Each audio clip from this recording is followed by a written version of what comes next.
Lovelies, my name is Jessica and welcome to Makeup Misfit, and today we're on day 10 of a very merry Jessmas.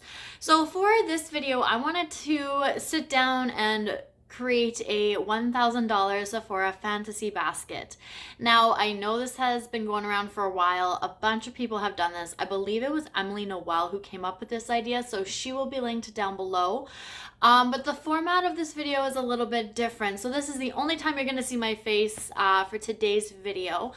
But I decided to try and screen record this. So I sat down and did that last night. So I'm going to combine the two, and that's how we're going to go and do today's video.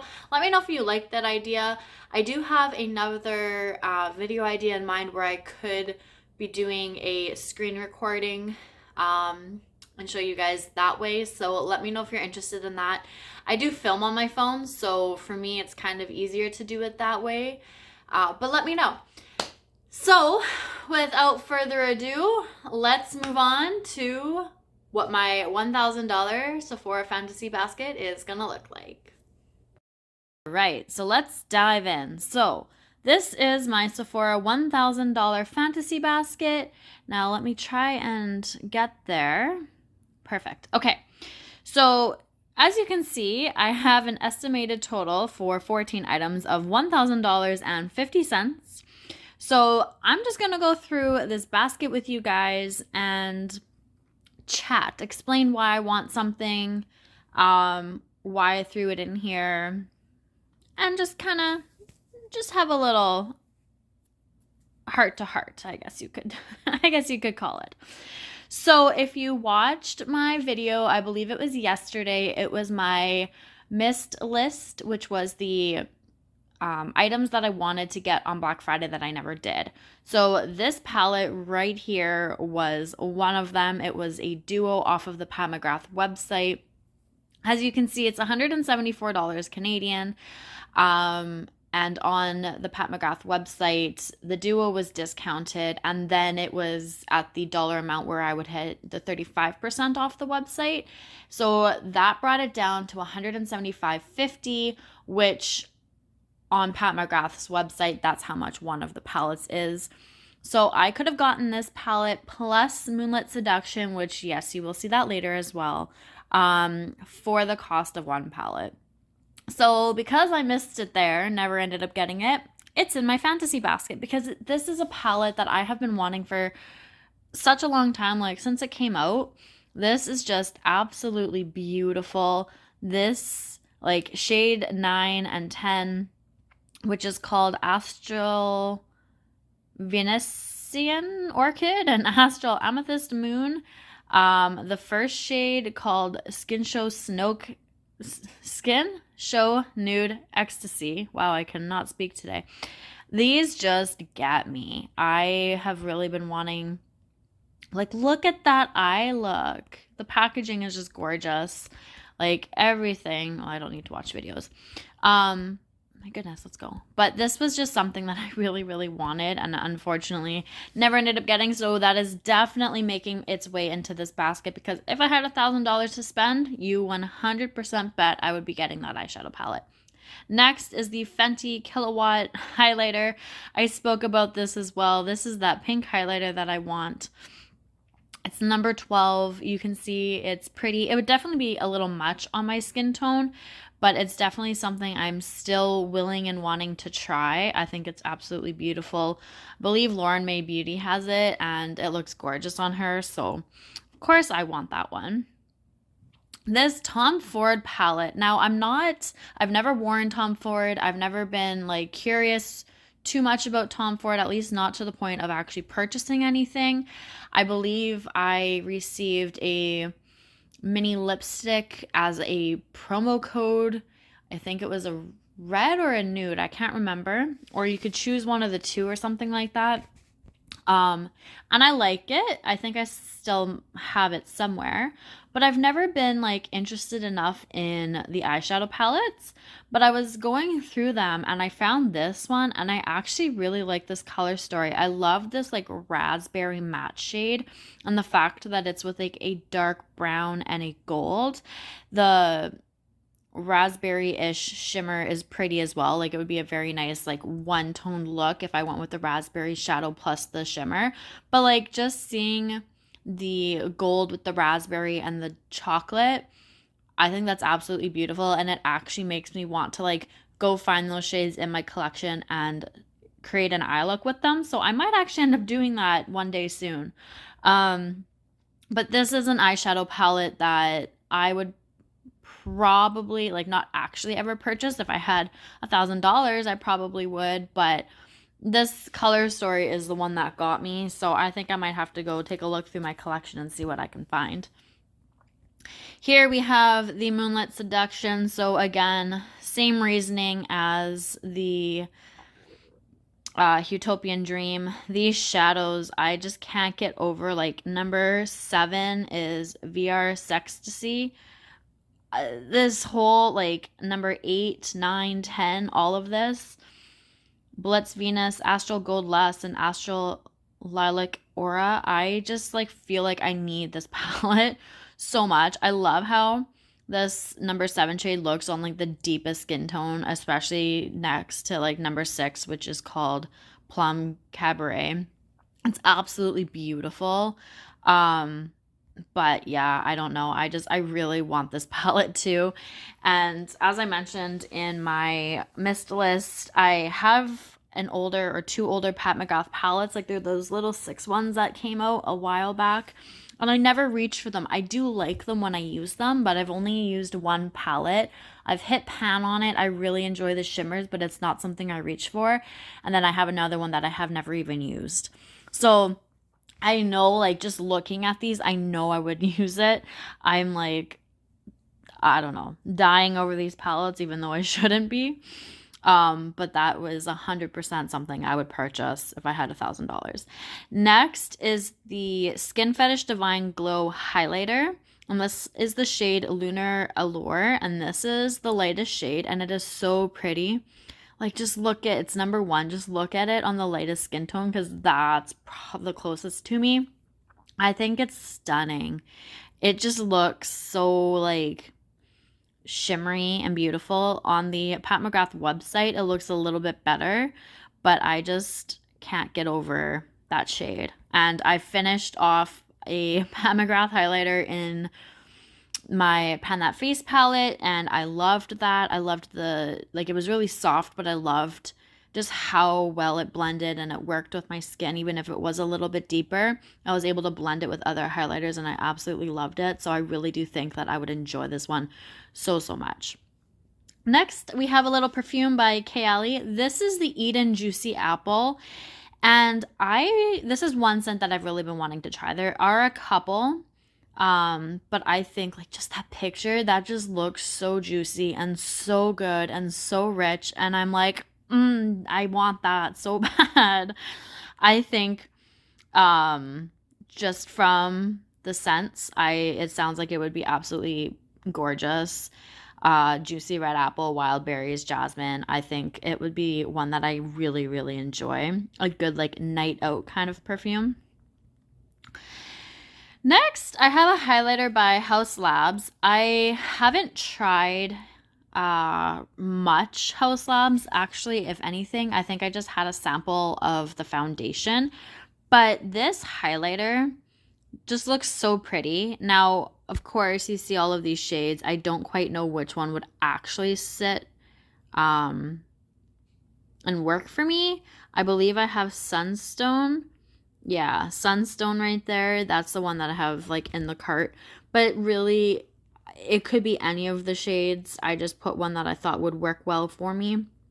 I think I swatched it at Sephora and I really enjoyed it. So I do think that this is one that I would love to actually try in person one day. Purchase it, wear it, that whole thing. But I do think that this is one that I would actually really enjoy.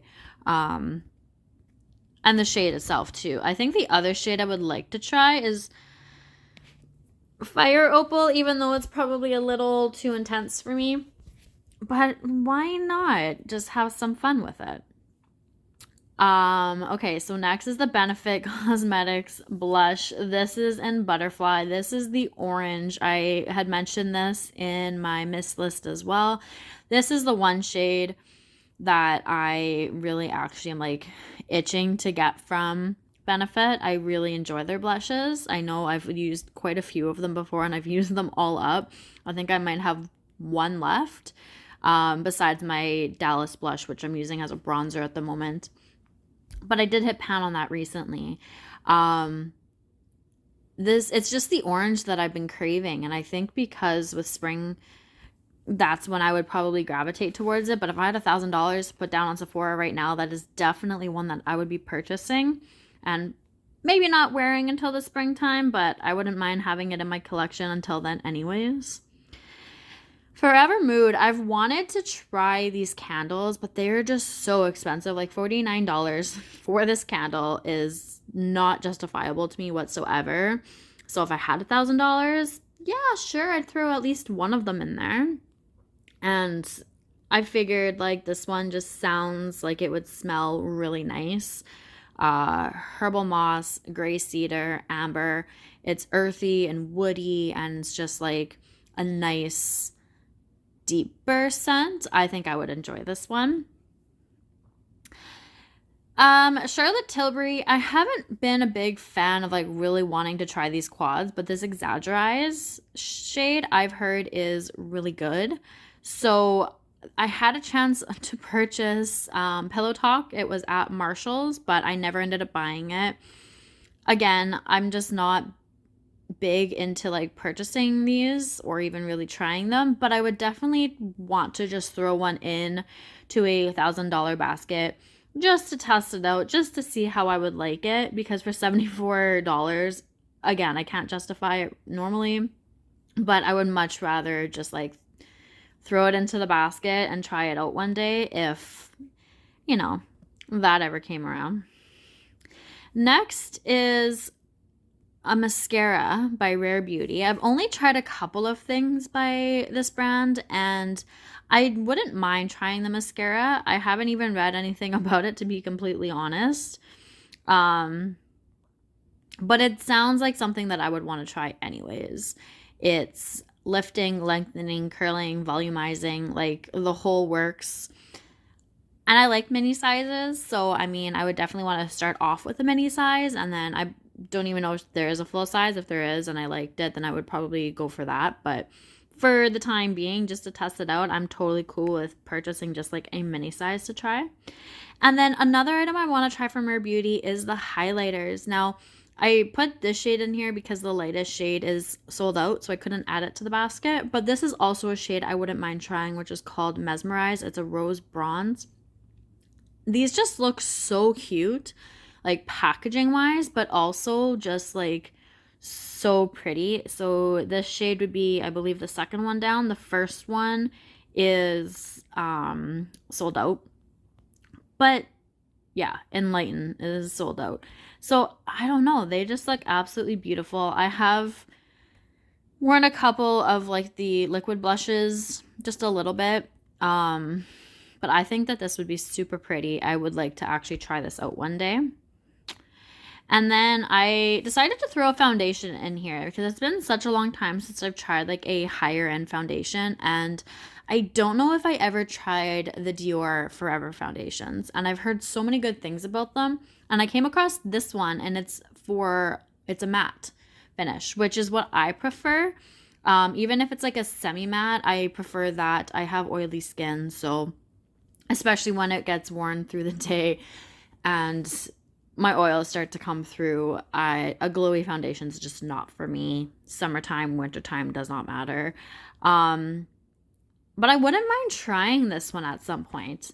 I'm good with my CoverGirl stuff for now, but I think that this would be kind of, I was going to say fun, but like interesting to try out because like I said, I don't know if I've tried the Dior Forever foundations and I've heard good things. So I am curious about it. But I would definitely go for this one, the matte version, over the others. What's left? So we have another Kayali perfume here. This one is Love Fest Burning Cherry, which again just sounds so gorgeous to me. What do we have here? Black cherry, rose something and Palo Santo. I don't know.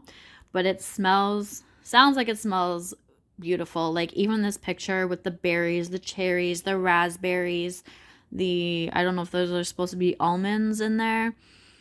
It just looks beautiful. Like, look at that. Yeah, those are almonds. That is definitely like another me scent. Like the apple one and this one, just like those deep, really rich, juicy scents. I absolutely adore those. I would love to try that one. And that's it. That went fast. So those 14 items equal $1,000.50.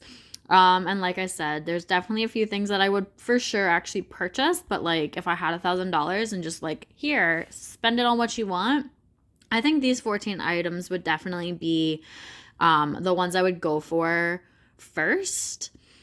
And, you know, if I had another $1,000, I could definitely probably add a bunch more stuff to it. But I feel like if I added anything else, because towards the end of trying to figure out what I wanted to put into here, it became a little more difficult in a sense that like I didn't want to throw mascaras in there necessarily, or just like little things. Like I wanted to spend that $1,000 on something like the Pat McGrath palettes or the Tom Ford quad, like something that's a lot more expensive that I wouldn't put my own money towards,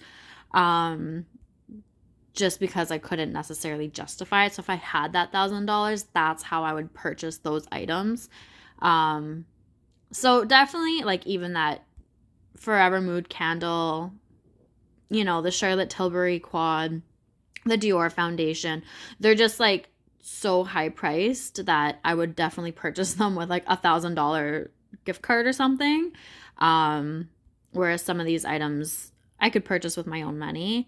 And it was getting a little not difficult, but I was just trying to narrow down what I would actually want to like use the gift card towards, opposed to like using my own money. But that being said, that is everything. So thank you very much. I do appreciate you guys watching this, and we are moving on to day 11. So I will see you guys all then. Bye.